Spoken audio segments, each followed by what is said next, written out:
Stepping out of the darkness, there's always a moment, just a moment, where I have to wait for the hotel to find its shape. Even I never know what shape it'll take, but once it settles into itself, I always recognize it. It's a part of me, I think. It's my responsibility anyway. I have to make sure everything is operating smoothly. Make sure my employees are doing their jobs. Make sure the guests are all taken care of. We're expecting a lot of growth this upcoming quarter, and we can lag behind. Even I have to answer to someone. Tonight, the hotel is large and lavish. The doors to the lobby are twice as tall as I am, and the wraparound porch is lit with gas lanterns. I'm not easily impressed, and this form doesn't move me. That's not what I came to monitor. Not this time. Tonight, I'm checking up on the manager.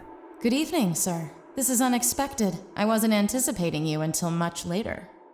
She goes on and on. I recognize her. I think we've met before. I wouldn't have hired her, but I don't get to choose what form the staff takes either. She takes too much time with the guests. Patience is a skill I left behind long ago. The task is endless, and we're not rewarded for artfulness. We're not rewarded at all. I have many managers to deal with. I tell her so. She slides the guest book across the counter to me. Tonight, it's just as ornate as the hotel. Thick and leather-bound. Heavy gold leaf pages. Only one name. Tonight's guest has already checked in. Room 4275, sir. I gesture towards the door behind the counter. I don't have to ask to use the office, but courtesy keeps the staff on their toes. She nods and opens the door for me. I step through without a word, and the hotel falls away. I'm back in the void. There's the guest. Room 4275 is slowly filling with sand. The guest seems very upset by this. Maybe he's just confused. It's hard to tell. I make a mental note for my report. This is the kind of flourish we don't need at the hotel. A clean kill. Some basic torture. That's all that's needed. It makes the same point. Sends the same message. I assume this manager likes to play these games to help her pass the time. But that's not why she's here. The guest is up on his bed now. The sand is sprouting cacti. Razor-sharp cacti that covers the floor and creeps up the walls. I can see now he's not just confused, terrified.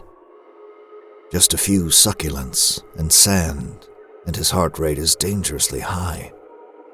I'm watching him so closely, it's not until he begins to scream that I notice the spiders. Flushing out and over the cacti, speeding up the bed toward him. His only respite is to throw himself at the wall, trying to climb the desert plants. He must know they'll climb after him. But still he scrambles. He does the best he can until he's bled too much and his hands go slick and he falls onto the bed, onto the spiders. They consume him. Quickly, but probably not as quickly as he would have liked. I watch until he's gone, and all that's left is blood and sand. I have to admit to myself, the manager's methods may have some merit. This was a wholly effective staging. I'd planned to prepare a room for her myself and assign a new manager. But for now, I may have been wrong. Or at least hasty. I don't need to tell her this, though. I don't even bother leaving through the lobby. I shift myself out to the void. I have other works to tend to before I come back. I still need to audit her lobby boy.